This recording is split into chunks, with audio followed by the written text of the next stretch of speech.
সকালবেলার নরম রোদ সরিষা ক্ষেতের উপর পড়তেই পুরো মাঠ যেন সোনালি আভায় হয়ে ওঠে ঝলমল।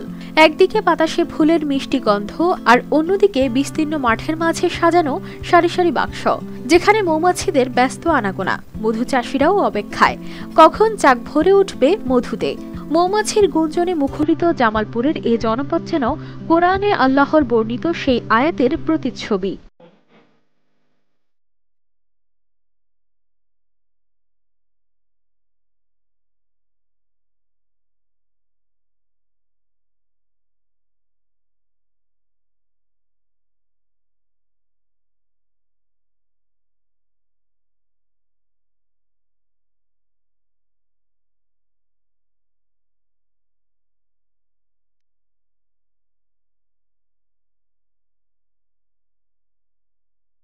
মনোরম এ দৃশ্য এই জেলার একাধিক অঞ্চলে, যেখানে মাঠের পর মাঠ সরিষার হলুদ ফুলে ছেয়ে গেছে।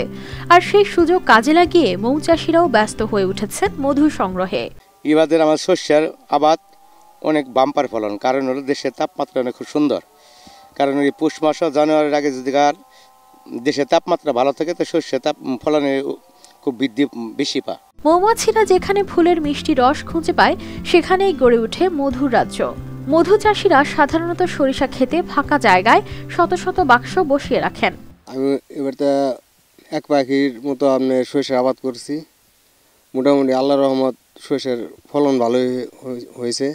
তো বাজার যদি গেলে আপনার ভালো হয়, তাহলে আপনাদের আর কি কিছুটা লাভের আশঙ্কা দেখা যাবে। প্রতিটি বাক্সে 6 থেকে 7টি মৌচাকের ফ্রেম থাকে, যার ভেতরে রাখা হয় একটি রানী মৌমাছি। রানীর উপস্থিতিতেই বাক্সের চারপাশে সঙ্গী হিসেবে ছুটে আসে হাজারো কর্মী মৌমাছি। ফুল থেকে সংগৃহীত রস তারা চাকের মধ্যে জমা করতে থাকে, আর সেখান থেকেই সংগ্রহ করা হয় মধু। ক্ষেত হিসেবে অনেকটা ভালো হয়েছে। এখন ফসল তো হবে কাটার পরে, তোলার পরে। তবে ক্ষেত খুব ভালো হয়েছে। তবে এবার আশা করি গতবারের তুলনায় এবার আমার ক্ষেত অনেক ভালো হবে। যে আল্লাহর মধ্যে আমার দিকে শস্য ভালো হয়েছে। আলানোর পর ধানের চেয়ে খরচও কম, ইনশাল্লাহ এবার সুন্দর শস্য হয়েছে, একসাথে শস্য হয়েছে। জামালপুর জেলায় এবছর প্রায় 41,550 হেক্টর জমিতে সরিষার আবাদ হয়েছে, যা থেকে প্রায় 35 মেট্রিক টন খাঁটি মধু সংগ্রহের কথা জানান এই কর্মকর্তা। জামালপুর জেলায় 41,550 হেক্টর জমিতে সরিষার আবাদ হয়েছে। আমরা কৃষি বিভাগের পক্ষ থেকে নিয়মিত কৃষকদের পরামর্শ দিয়ে যাচ্ছি। এছাড়াও এখন পর্যন্ত আবহাওয়া অনুকূলে থাকায় আমরা আশা করছি সরিষার কোনো মহামারী হবে না এবং কৃষকরা ভালো ফলন পাবে, এবং বাজার মূল্য ভালো থাকায় কৃষকরা অর্থনৈতিকভাবে লাভবান হবে।